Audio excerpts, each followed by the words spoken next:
এর আগের ভিডিওতে আমরা স্বাভাবিক পূর্ণবর্গ সংখ্যার বর্গমূল নির্ণয় করা শিখছিলাম।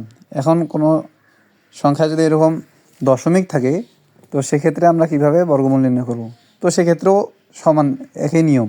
তো আমরা দেখা যাক যে আমরা প্রথমে সংখ্যাটা লিখে সংখ্যাটাকে জোড়ায় জোড়ায় উপরে দাগ টানবো। তারপরে এর ডান পাশে একটা দাগ টানার পরে এখানে আমরা সর্ববামে যে সংখ্যাটা আছে এটার সমান অথবা কাছাকাছি ছোট পূর্ণবর্গ সংখ্যা চিন্তা করব। তো 15-র কাছাকাছি ছোট বর্গ সংখ্যা হচ্ছে 9, সেই 9 আমরা লিখলাম। এখন আমরা এই 9-এর বর্গমূল আমরা এখানে 3 লিখলাম। তারপরে আমরা বিয়োগ করব, 15 থেকে 9 বাদ দিলে 6। তারপর আমরা এই পরের জোড়াটা নামাইলাম। তো এই 3কে আমরা এই পাশে দ্বিগুণ করে লিখব 6।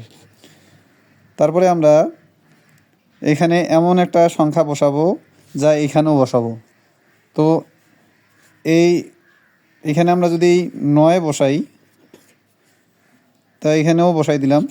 তো 9 দিয়ে 69কে গুণ করলে আমরা পাবো 621।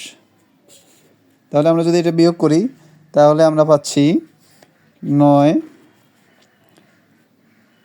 হাতে 1 3, এখানে বিয়োগ করলে হচ্ছে 3। তাহলে আমরা তারপরে পরের জোড়াটা নামাবো। এখন আমরা এই 39কে দ্বিগুণ করে লিখলাম, তাহলে এখানে হবে 78।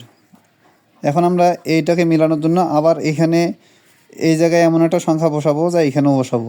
তাহলে আমরা যদি এখানে 5 বসাই, এখানেও 5 বসাবো।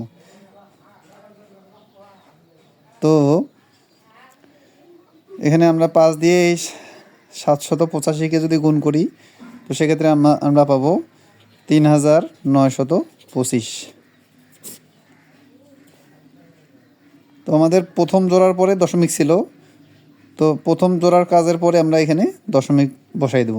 এইভাবে আমরা সহজে এরকম দশমিক সংখ্যার বর্গমূল আমরা এইভাবে নির্ণয় করতে পারি।